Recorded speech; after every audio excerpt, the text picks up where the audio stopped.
You're listening to The Granite Discourse, a New Hampshire-based podcast with real discussions. Be sure to subscribe on Spotify, YouTube, and Apple Podcasts. And for early access, subscribe to Patreon for just $1 a month. Thank you, and enjoy the show. Anthony DiLorenzo. Correct. Welcome to The Granite Discourse. Thank you. Thanks for coming. My pleasure. How was your ride up? Wasn't bad. No? A little snowy, but it was fine. Had the most dangerous ride of all of them yet. No. But it's great traveling the state. We have a beautiful state, so I enjoy it. Yeah. And how long have you lived in the state? Early 80s. Early 80s? Yeah. And you are running for Congress. Correct. And so you've been in the state since the early 80s. What exactly do you do for a living? I'm an entrepreneur. So I came in around 83 to attend UNH. I was there for a few years. I was working full-time while I was at UNH and decided to drop out and work full-time. Oh, really? Yeah. So I started working in the automobile industry, selling vehicles, and ended up saving up some money, small $7,000, and started my own business, small auto dealership. And I've been doing that ever since. So I'm in the automobile business. I'm also in the auto body business, real estate business, and I have some Planet Fitnesses out in California. Wow. Yeah. That's a lot. It is a lot. How long did it take you to grow that? I've been working for 53 years. Yeah. And how many branches do you have for your automobile industry? We have 20 dealerships in 10 different states. Really? Yeah. So you started that in 1983. That was kind of a tough time to start a business, wasn't it? Yeah, so I was at UNH in 83. I dropped out probably around 87. Okay. But it was a tough time. So there was an economic downfall at the end of the 80s. That's how I actually got my first dealership. I was able to get into a dealership that the guy that owned it hadn't paid the mortgage in 13 months. So I didn't have any credit. I wouldn't gotten a loan to get a dealership had the property not been in distress. So the bank was willing to finance me on it. Oh, wow. Yeah. So what was that like? It was hard. I wouldn't trade it for the world, but it was hard. I mean, I had little to no capital. I worked all the time, but the opportunity was there, and I filled a niche. We were selling inexpensive cars to people that really needed transportation, and it started to grow, and we kept plugging at it, and bought another dealership, built a dealership, ended up getting my first new dealership in Newington, New Hampshire, Chevrolet store, Portsmouth Chevrolet. We moved to Portsmouth. It was a struggle. I mean, there was a lot of times I didn't know how I was going to make payroll the next day. But that's America. The opportunity was out there. If you worked hard, had a vision, were willing to sacrifice. Yep. So. What year was it when you opened that new dealership? 1997, I got the new dealership. So 10 November. years. 97? 10 years later. About, yeah.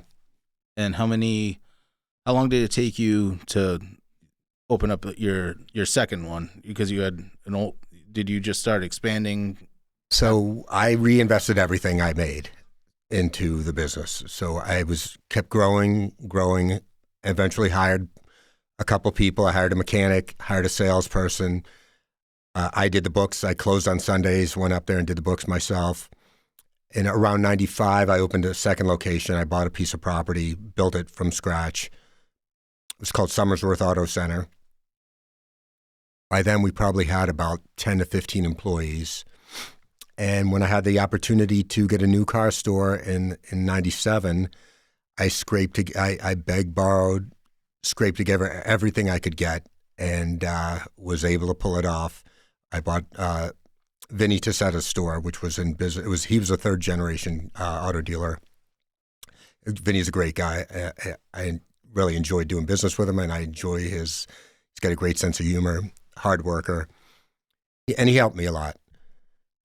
So I got that store. And I didn't know anything about the car. I shouldn't say that. I was not in the new car business at the time. I had sold new cars, but I didn't know much about the intricacies of running a new car dealership. When we first got into that store, we took all the new cars and we parked them out back. and we filled a lot up with used cars because that's what we were used to doing. Eventually, we learned the new car business and became very successful. When we got in there, we were probably at the bottom of the zone of dealers. I think there were 61 or 63 dealers in the zone, and by 18, 19 months, we were number 5 in the zone. So wow. we worked hard. What's the biggest learning curve between old cars and new cars? You're talking pre-owned versus new cars? Yeah. So there's a lot of incentives which you have to keep track of. It's a lot. They almost make it like you have to focus. You have to know what you're doing and really spend time to understand all the different programs, the leasing, the interest rates, the rebates, which way is better to go to get a rebate, to lease the car, to get 0% financing, for instance. There's all different ways to structure a transaction. Then you've got ordering, so you got to make sure you're ordering the right vehicles or they don't move. And you've got to be aware of the service. If you don't take care of your customers and you don't service your customers, they're not going to come back to you, which is, I think, been a great benefit to me because once I get to Congress, I will use that taking care of customer mentality to implement excellent constituent services, which is basically the same thing. Mm-hmm. Yeah. When the financial crisis of 2008 hit, how much did that affect your business? You wouldn't believe it. It was catastrophic. I told my employees, we have to stay above the bottom 40% or we're going to go out of business. I told my CFO, don't pay anybody but the bank and the employees, and we didn't. And we worked hard, and I sweated it out every single day till 5 o'clock at night when the banks closed, and then I knew I made it another day. Mm. And it was literally till 5 o'clock at night, I was worried. Once 5 o'clock came, I knew I'd made it. We tried to stay alive another day. Mm-hmm. It was extremely difficult. But I wouldn't trade it because it made me who I am. Mm. Yeah, I don't think a lot of people that aren't entrepreneurs realize how much you have to put into it. I agree. It takes a unique type of person to risk everything, and I continually risk everything. I continually dump money back into my business, expand, create jobs. It's sort of addicting, but it's fun. Does it feel risky? It is risk. Some people gamble. I don't gamble. This is what I do for risk. It's create jobs, create businesses, buy businesses, turn businesses around. And there's a lot to it. There's a lot. Obviously, you have hard work and you have sacrifice, but you also need a vision. You need to be able to lead people. You can't run multiple businesses without having a solid. That's why I always say we. People say, "What do you have, partners?" I'm like, I don't have partners, but it's not me. There's a whole team of us that work toward a common goal. And if you have to be able to get consensus with people, get them to understand what the objective is, and work for a common goal. Mm. So, how many employees do you have right now? We've got about almost 1,000 employees now. Yeah. A lot of people. It is, and they're my employees. Without my employees, I'd be nowhere. Mm. Yeah. When did you how long have you been flirting with the idea of running for Congress? I've been involved in politics. I really did not want to become a politician. I helped Caroline when she ran, and obviously she was a great candidate. So I helped her raise money and network, and I learned a lot from that campaign. I learned the fact that these primaries kill the Republican Party. She fought and worked so hard, and when she won the primary, she was tired and out of money, and had to go run against in a general election against an incumbent that did not have a primary and had a war chest of money. It was a very difficult thing. And the Republican Party continues to make that mistake instead of coalescing around a candidate. And I think primaries are good from one perspective. It gives the voters an opportunity to choose who they want to represent them in their party. But it also has that downside when you're running against an incumbent that does not have a challenger. So at that time, I never thought I'd be involved as a candidate. I always liked helping other candidates, and I've done that multiple times. When this cycle came around, I didn't feel that we had a candidate that could win. That was the bottom line. I would have much rather gotten behind a candidate, and that wasn't the case. And I saw on the other side, I saw a woman, Maura, who moved in from Chicago or outside of Chicago in around 17 and immediately started running for Congress.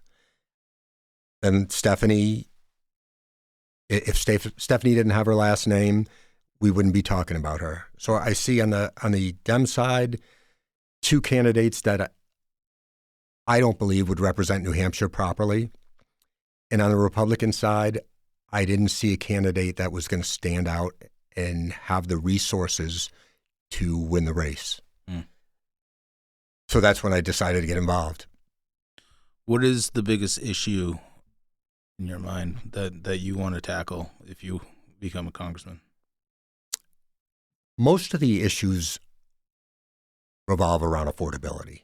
Every day, as I travel this state, it comes up a lot. And not only with working class, I mean, I'm talking college-educated professional people are also struggling. It's affordability is a huge problem. A lot of it stems from the policies of the last administration. I mean, in my lifetime, I'm 61 years old, I have never seen inflation like that, even back with Carter. I've never seen prices rise as much as they have. So affordability is a huge issue. Me personally, the national debt to me disgusts me. I do not believe we should be spending more money than we take in. I do not believe we should be sticking young people, younger generations, with our bills. It offends me. And when I get to Congress, I am going to be loud about that. I'm going to speak up. I'm going to say it's wrong, because it is. Thank you for saying that. Like everybody that talked about the big beautiful bill, my biggest issue with it was that it has a $2 trillion deficit. $5 trillion debt ceiling. It increased the debt ceiling $5 trillion. But our shortfall was $2 trillion for the budget. As far as the spending. Yeah. Would you have voted for that? I would have voted for it because there's a lot in the bill that, for instance, it's the largest tax relief in American history, okay?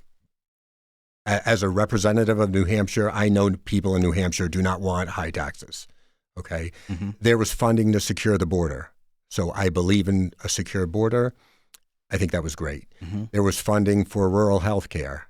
New Hampshire, especially here, we're in a rural place. And so we need those funds. But I would have been screaming about the debt ceiling. It's not right. We need to get our finances in order. We need to be responsible. It's contributing to the inflation that we've seen. It's contributing to inflation, higher interest rates, and it's making it more difficult for our youth, for younger people to prosper in our country. And it's just not acceptable. Yeah. And I don't see anybody saying anything or doing anything about it. Yeah. You probably have seen it. I mean, how much was a new car when you first started your business? I mean, yeah, I don't even want to go there. Yeah. But, yeah. It's crazy. It is. But I feel like the more we just increase the debt, the more inflation we're going to see. It's an indication of a broader issue. We have professional politicians representing us that really don't have the practical experience and the ability to do what's right, to solve the problems that face our state and our country, to fix. Healthcare is a perfect example. Healthcare, and this is consistent with most of the problems that I research that are facing us, healthcare, education, energy. A lot of the problem is attributed to poor legislation. And the Affordable Care Act, let me ask you this. If the Affordable Care Act was so affordable, why do we need subsidies to the insurance companies so Americans can afford it? Sounds like another form of corporate welfare. It certainly does. It sounds like doublespeak to me, mm-hmm. Right? It's not right. It's broken. Do you know that the largest buyer of drugs in the country is Medicare? Our legislation passed a law that Medicare cannot negotiate directly with the drug manufacturers. Who would do that? 50% of the cost of every drug goes to a middleman. From a business perspective, we would go out of business if we operated that. It wouldn't even enter the conversation. But that's how our government operates. And we cannot continue to elect people like this to represent us. We need people that are practical, common sense, hardworking, and are doing it for the right reasons. Yeah. And I'm doing it because I love our state and I love our country. That's why I'm doing it. What are your views on the Federal Reserve? I don't want to go down that rabbit hole, but I think there's a better system. Yeah. Yeah. Are you thinking a gold standard, that gold-backed currency? I think getting off the gold standard was a mistake. Mm-hmm. Yeah. So would you vote to audit the Federal Reserve? I think any aspect of government should be audited. For the Pentagon to get as much money as we give them and not be able to balance their books, nobody in the private sector could do that and stay afloat. They've lost trillions of dollars. They don't even know where it is. Yeah. Yeah. That's pretty enraging, huh? It is, especially when it's our money. And if you operated your business like that, you'd be out of business. I would be on the side of the street. If we operated our households like that, we would be out on the street. And it seems like it's something that it never seems to get fixed. How can Congress have such a low approval rating and still get reelected? All these members. I mean, we as voters have to take some responsibility. Absolutely. We're not vocal enough. We're not demanding enough. So we have to get involved. We can make a difference. I wouldn't be doing this if I didn't think I could make a difference. I know I can make a difference. What are your views on term limits? It's a no-brainer. Yeah? Yeah, it's ridiculous that these people get in there and have a career. That's not what our four founding fathers envisioned. And those people gave, I don't know if you've studied our founding fathers, but they sacrificed a lot for our country. Okay, a lot of them went broke or were in poverty at the end of their later years. Mm-hmm. So the founding fathers did not intend for professional politicians. They intended for people to work in the public sector and then give back, which is what I'm doing. Okay, I feel obligated, and it's my honor to serve the people in New Hampshire and our country. Mm. Yeah. How much traveling have you done around the state? A lot. Yeah. I love it. Yeah, and I'm not. Even though I'm a car dealer, I really don't like to drive that much. But we have a beautiful state. I'm enjoying seeing all different regions of the state. I'm enjoying talking to different people. It's been great. What are some of the other issues that people are bringing to your attention? I mean, one thing that stands out to me is I met this young man, and he said to me, my generation is the first generation in American history that is worse off than their parents. And I was thinking, I'm like, that's unbelievable. It doesn't sound like America, right? It's wrong. And I want to do something about it. I'm not running for myself. Okay? I'm fine. I don't need a job. I have plenty to do. I'm running for the youth of America. I'm worried about them. I'm worried about that they don't have the same opportunity that I had, which was to work hard and succeed and live the American dream. If you were, how old were you when you started your business? When I started in 87? 87, I was 23. So if you were 23 today, with inflation adjusted, that $7,000 that you started your business, do you think that you could succeed in the same manner? No. There's too many obstacles to overcome. It was a little... I'll give you an example. When I started my business, I would wholesale cars, which means I would go to the new car dealers and I would buy the cars they didn't want. I'm talking cheap cars, $300, $400, $500. My wife would come home. I would take the plates off my car. She'd drive me to the dealership. I'd screw them on the car I just bought, bring it home. I'd clean it up, and I had all these locations in around the seacoast, gas stations, convenience stores, people's front yards that were on busy streets. And I would write on the windshield the price of the car and a pager number. And I had probably 25 of these locations. One day I get paged, I answer, it's the state police. What are you doing? And I mean, I came clean. I knew they knew what was up. So they made me take all the cars away, and I was able to get a dealership because, as I described earlier. But I don't think with $7,000 or the equivalent to $7,000 today, it would be near as attainable as it was for me. Yeah. And that scares me. Yeah, it's tough. I mean, a lot of, like some of the young people I know that are in their early 20s, they don't see a future where they'll ever own a home. Yeah. And that means that they don't plan on really having a family. They want to. Right. I agree. Did you hear, probably last month, they came out with a statistic. The average home buyer was approaching 60 years old. Mm-hmm. That's not America. That's not what our country should be. You should have the opportunity to own a home in your 20s if you work hard, right? The home prices in New Hampshire have outpaced wage growth over the last 25 years, 3-1. How is somebody going to be able to keep up with that? Can't. Exactly. I just saw a statistic that said that Gen Zers make more money than millennials and Gen X, but I don't think that they're factoring for inflation. So I feel like there's some propaganda out there that's trying to make it seem like it's easier now than it's ever been before. And in some aspects it is. I mean, our lives are a lot easier and a lot more comfortable than they were 100 years ago. Technology has been great. There's no question. Absolutely. Yeah. But when you have the monetary policies that we have in place right now, and there's nothing but inflation from, I think it's something like 4,000% is how much the dollar's been inflated since the start of the Federal Reserve. That's not sustainable, and that is basically leading to private equity companies owning all the houses in America. I mean, that's one of the things that's going on. You've also got the gap between the wealthy and the working person is growing because of that. Mm-hmm. So middle class is disappearing. It is, and the middle class is the economic engine of our country. Mm-hmm. They are the people that keep our country growing economically. They're buying goods, they're supporting their family, they're sending their kids to college, they're starting the next phase of life and business. And now we're seeing a shortfall with people having kids. It's a problem, especially in New Hampshire. The age of our population is growing, and it's something I talk about. I don't think as many people are aware of it that should be, because it is going to be a problem. If we don't retain our youth and make it so that they can stay in New Hampshire and live quality life, our economy is going to be in trouble. I got a question for you, being a car guy.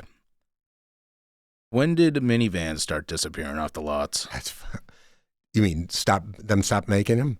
Yeah, when I go to a newer lot, I may see one, maybe two minivans. Yeah, they're not as popular as they once were. I mean, when they hit, and the Lee Iacocca and Chrysler did those in probably the early 80s, it was a home run for Chrysler, and the other manufacturers follow suit. It's sort of shifted now to the SUV. Yeah. Larger SUVs? Yeah. Because I see a lot of smaller ones too. Yeah. So I look at that because we have a bunch of kids in the house over there. Yeah. And we're in the market for a minivan. Now I'm starting to look at larger SUVs because I can't find minivans, and if you do, Right. they're expensive. Yeah. But I was wondering if there's a correlation between just there's no demand for them, or is it because people aren't having as many kids as they used to have that they stopped making them? I would say it's a demand issue. I don't know why the demand is shifted, but if there was demand, they would make them. Yeah. Yeah. I wish they did. And I wish we had the demand for them. Seems to be an issue.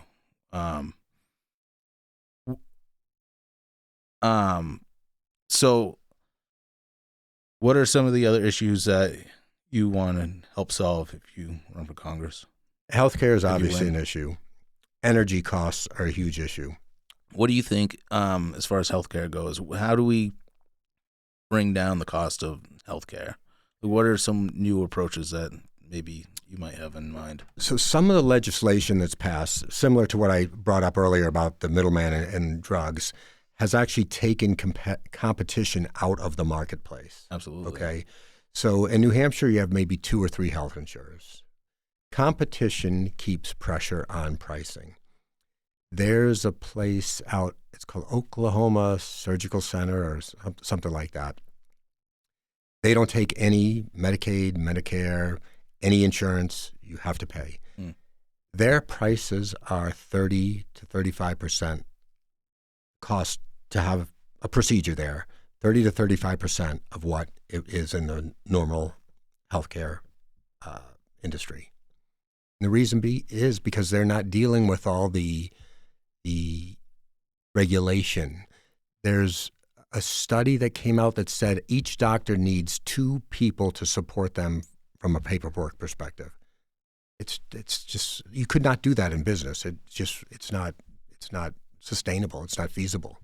Wow. So we've added these costs and we've set up a structure through regulation that has actually disincentivized competition, and thus prices are going up. Outpacing inflation at least 2 to 1, probably closer to 3 to 1. Insurance used to just be for catastrophic events. Yes. So there's a couple of things that happened. First of all, when Obamacare came along, they made this, it's called something about, it's a loss ratio. They basically said to the insurers, you have to pay out 85% of what you bring in to claim. So you had 15% to cover overhead and profits, which sounds like a good idea. But what happened is the only way for them to make more money is to increase the amount of expenditures. And because they get a cut of it. They get 15%. So if medical costs are $1 billion, they make $150 million. If they're $2 billion, they make $300. So the incentive is to have the costs go up because the premium gets passed on to the consumer. So they're not paying for they're not paying for or suffering for the increase in costs. They're actually benefiting from it because their profits are strictly a percentage of that. You follow what I'm saying? Yeah, I've never heard that. Yeah, it's in the Affordable Care Act. It's a disincentive to keep costs low. If they lowered costs, they would make less money. Only the government would do that. Exactly. You sure you can be able to explain this to people in Washington? I think that one of the issues is lobbyists.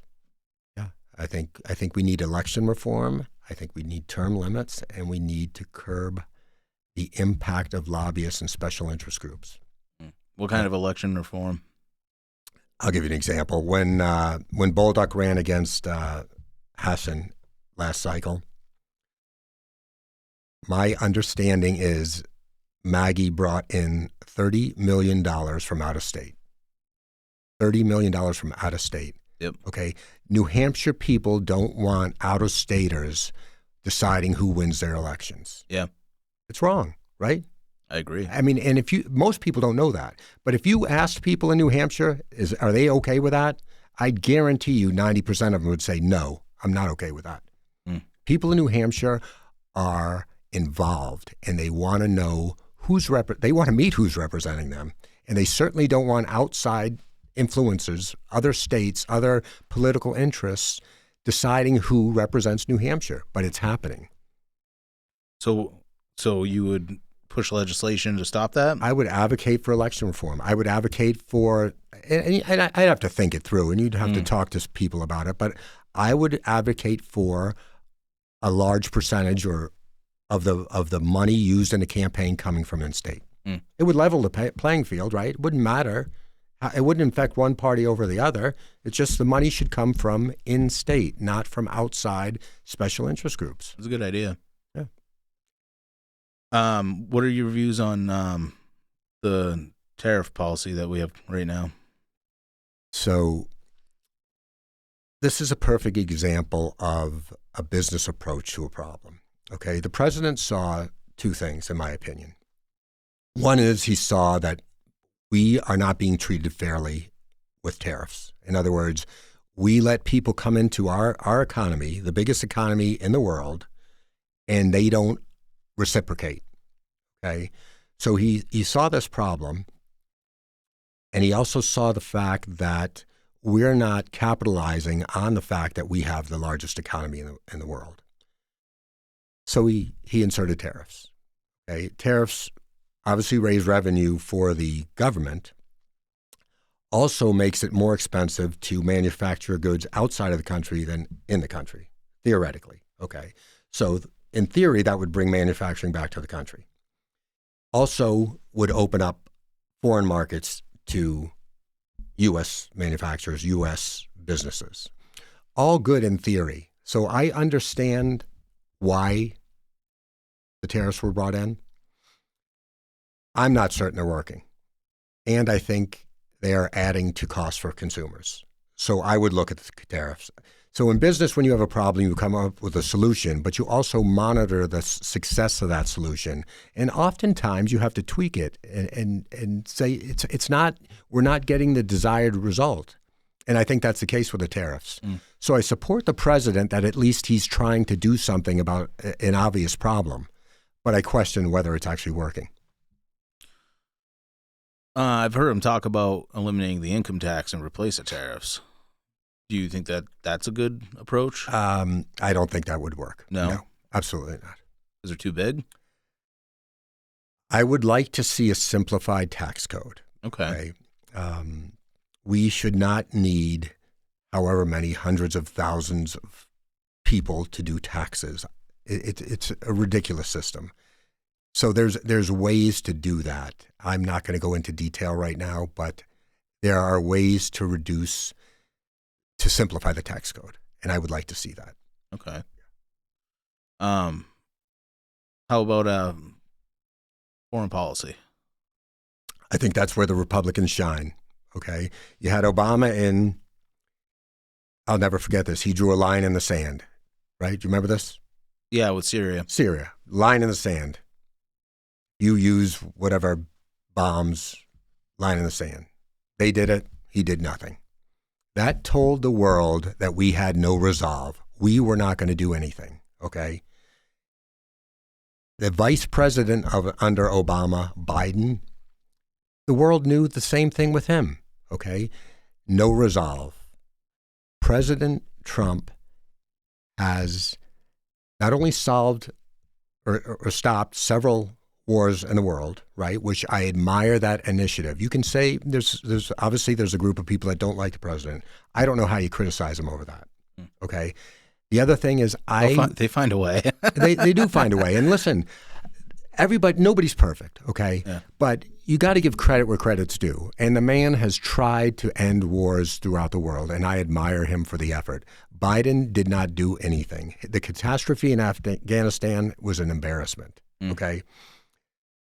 So foreign policy, I believe in peace through strength. I believe we have an obligation as a leading superpower in the world to help other nations, okay? Not at the sacrifice of our own people. I believe in America First agenda, but we do have some obligation to be on the forefront of policy and politics in the world stage. Talked about healthcare. Talked about tax. Energy is a good one. Okay. So this is interesting. Do you know the price of electricity has actually gone down over the last 25 years? It has? Yeah. Is it the delivery cost that's gone up? Infrastructure has skyrocketed. Yes. Okay. So I've been diving into energy because I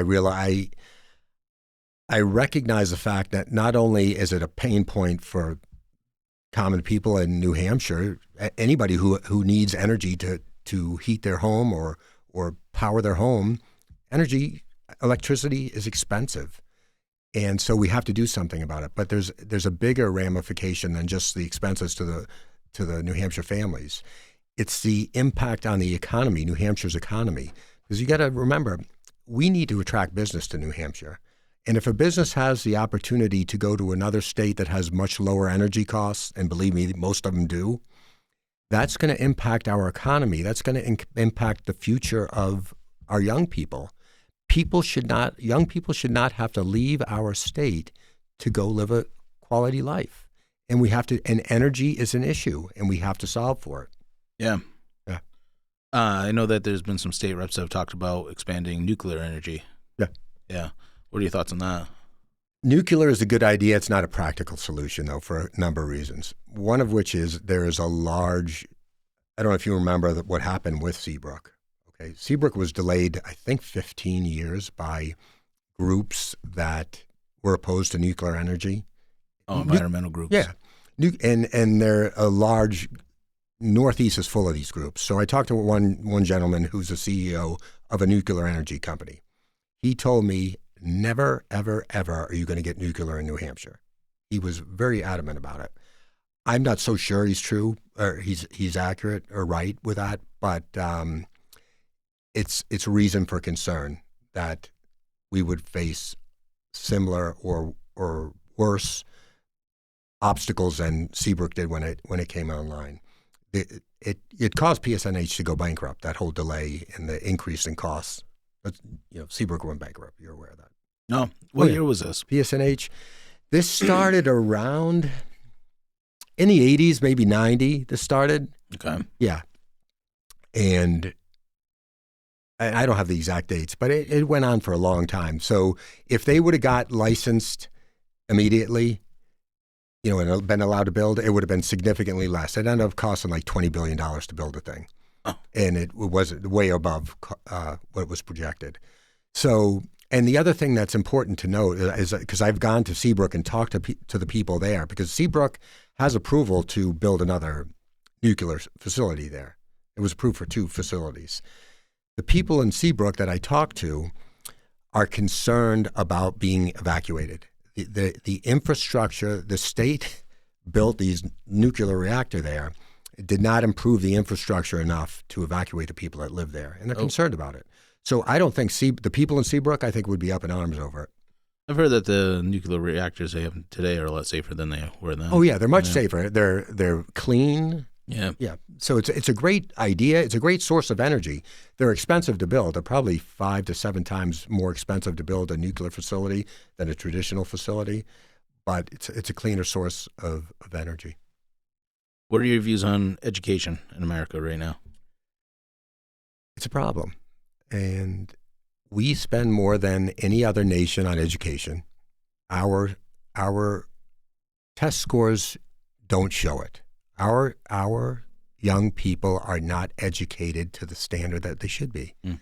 So something has to be done. I think the Department of Education is way too big. I believe there's 10,000 employees in the Department of Education. I don't think you need 10,000 people in the Department of Education. They don't even mandate curriculum. It's basically giving money back to the states that comes from the states and giving it back. So I think the system needs overhaul. I think you need to bring competition to education. Parents deciding, I'm going to bring I live in Portsmouth, so I live near Little Harbor School. It's a good school. People want to go there, okay? When you provide a really good product and people want to go there, that's an incentive. But we don't have that economic incentive in the school system. We're just starting now to get school choice, okay? But for the longest time, we didn't. You had to go to this school if you lived near it. Didn't matter if they were good or bad. You had to go there. There's no incentive. There's no economic incentive to provide a superior product, right? So education's a problem. I do not think throwing money at education is the solution. Obviously, you need funding for education. I'm not saying defund education by any means. But I'm saying professional politicians, that's their go-to. Throw more money at it. Hmm. In business, you can't do that. You go bankrupt. Yeah. There's not a limitless supply of capital. You have to actually think about things and come up with solutions that are practical and work within financial parameters. And you have to be successful, because if you're not, you don't stay in business. Mm-hmm. Our school educational system does not face that same constraint. Yeah, it's not fiscally responsible. My father worked during the summer, put himself through Columbia, Ivy League school, worked during the summers, didn't get any money from his parents, didn't have any money, did it all on his own. You could never do that today. You need student loans. You have to. And so these kids come out of school with hundreds of thousands of dollars in debt. a house worth? Pretty much what used to be a mortgage for a house, anyways. Right, and not only that, but you tack on what they owe, their portion of the national debt. Yeah. So if you take everybody under 30 and divide the national debt, they all owe over $500,000. So these kids are starting life with a huge college bill and a debt that they owe $700,000-$800,000, and that's how they're starting life. Yeah, it's inappropriate. It's crazy. It is, and people aren't talking about it. How did it get to this point?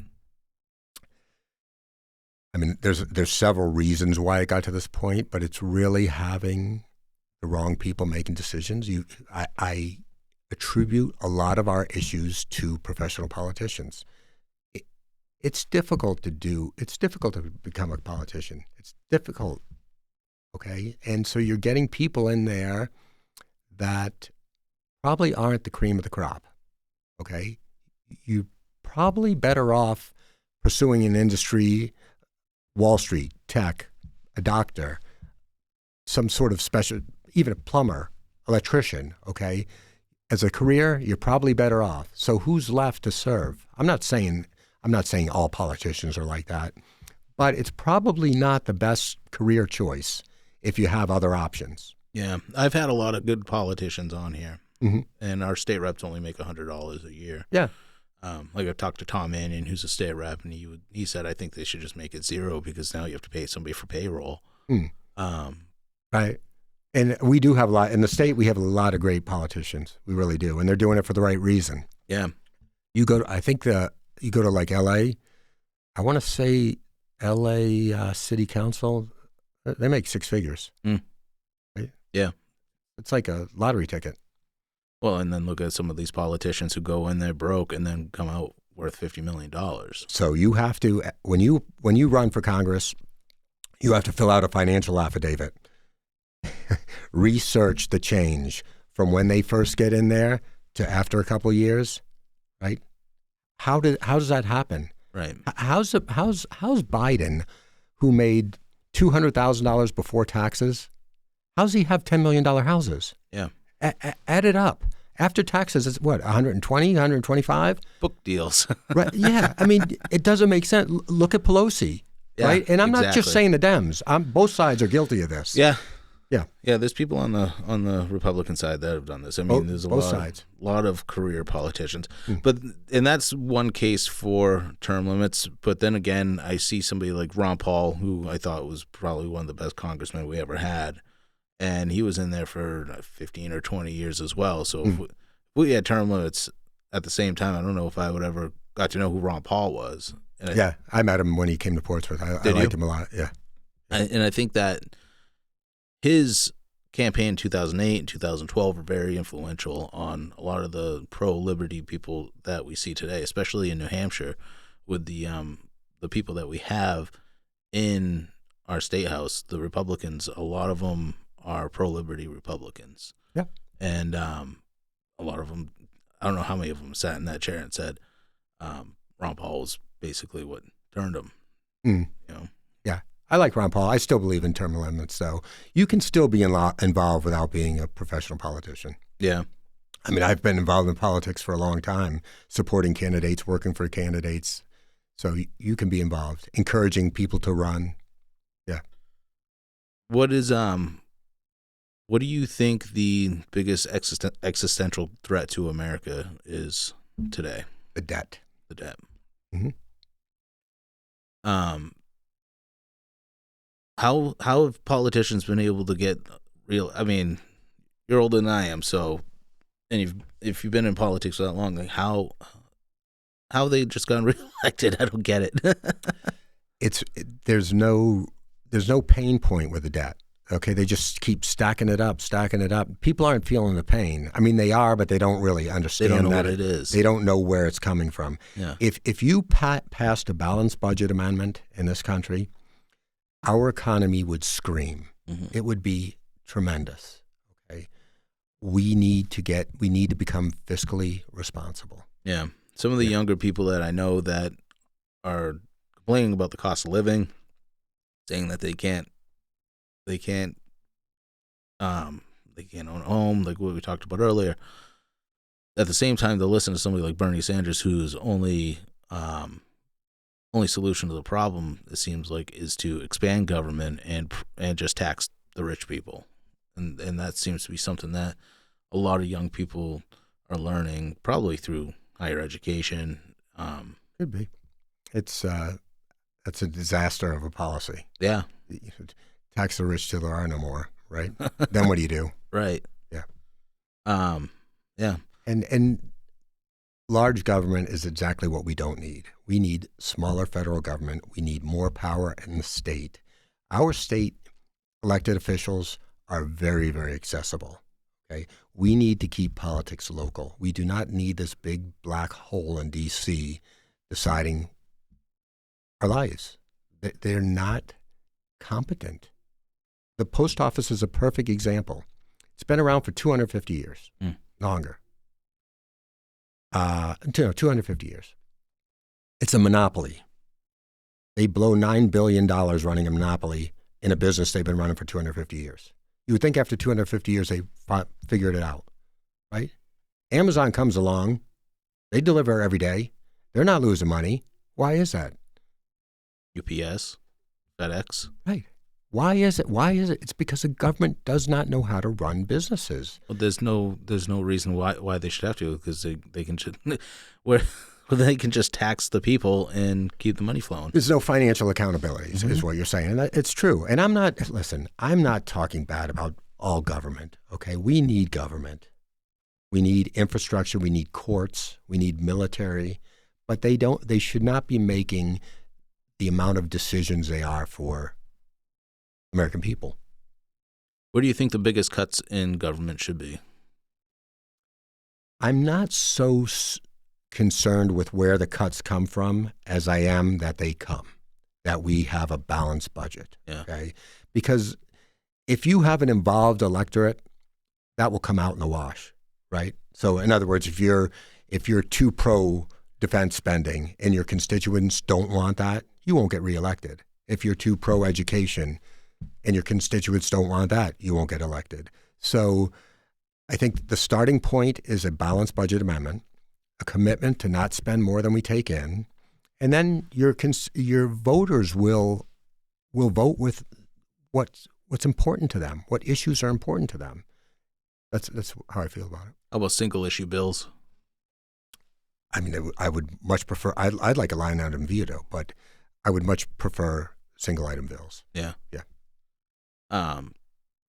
Do you ever listen to the Howard Carr show? No. He's mentioned on his show a bunch of times how people don't have to pay their taxes like they used to. Like you pay your taxes, right? I pay a lot of taxes. I'm sure you do. Yeah. But when you're self-employed, you pay that tax quarterly. And a lot of people are on payroll and they get their taxes taken out automatically. Exactly. Yeah. So maybe people wouldn't be so content with paying the taxes that they do and would think more about where their money goes if they had to pay their tax, if they had to physically write the check to the government and send their taxes in, whether it's quarterly, yearly, whatever. The government wouldn't get their money because people wouldn't pay it. That's why they take it before you get it. Yeah. Right? One of the things that came up the other day in a discussion is block grants. I think it's a perfect solution to government spending. What are block grants? Block grants would be, so say the government spends X amount of dollars on some program. Taking that money, maybe shaving 20% off of it, give it to the states. Let the states run it. Okay. States are more efficient. What are some of the other ideas you want to bring to Congress? The issues, as I discussed, security is important. The border. I would like to see immigration reform. We have a problem with. It's too difficult to get into the country. We're a country of immigrants. I believe in enforcing our immigration laws. If people want open borders, they should vote for it. I haven't met one person, Democrat or Republican, that wants open borders. But I do believe we should have immigration reform. I would like to see, as I said, election reform. I would like to see access to one of the solutions to our energy problem in New Hampshire is the natural gas in Pennsylvania.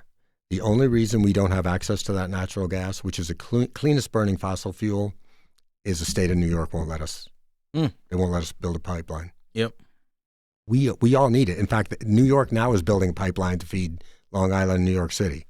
So they're succumbing to the reality that the green energy, which is a great idea. Don't get me wrong. I think there's going to be a day where we have alternative energy. It's not right now. It's not practical. And we're all suffering from this movement where without fossil fuels, people would be dying. Mm-hmm. So right now, our economy, our country, the people of our state and our country and the world need fossil fuels to survive. I would love to see an alternative. So in the meantime, I would love to see the government be able to allow us access to that natural gas in Pennsylvania.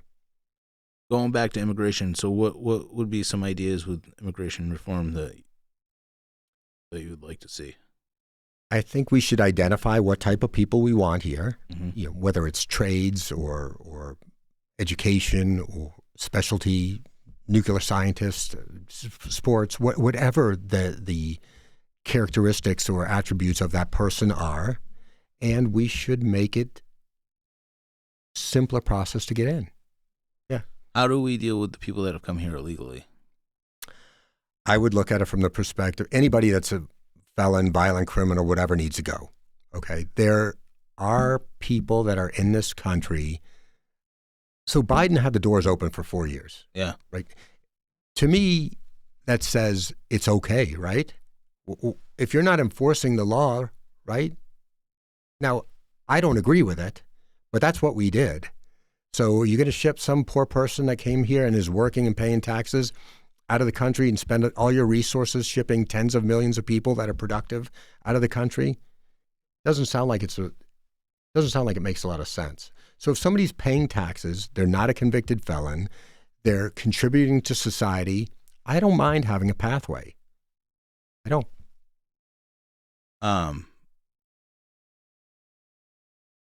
What are some of the other issues that you're hearing from people in New Hampshire as you travel around? Education's important. Affordability comes up more often than not, and from meaningful employment is a problem. Mm-hmm. So we have to attract younger people to the state, grow our economy. It's about our future as a state. Currently, with the people that are running, I think all three of you, Holly, and Brian are all entrepreneurs. What gives you an edge over the competition in the Republican field? I believe my experience is much broader than the other people that you mentioned. Mm-hmm. Okay. I started my own business. Nobody handed it to me. I'm the only one that started their own business. I started it with nothing, $7,000. I turned it into a big business. I created a lot of jobs. So it's not that I'm a business person. It's not that I did that. It's what's important is the characteristics you need to be able to do that. It takes hard work. It takes commitment.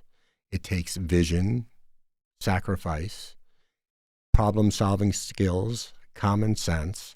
It's all those attributes it takes to be successful in that manner. I'm taking those attributes to D.C. so I can represent the people of New Hampshire.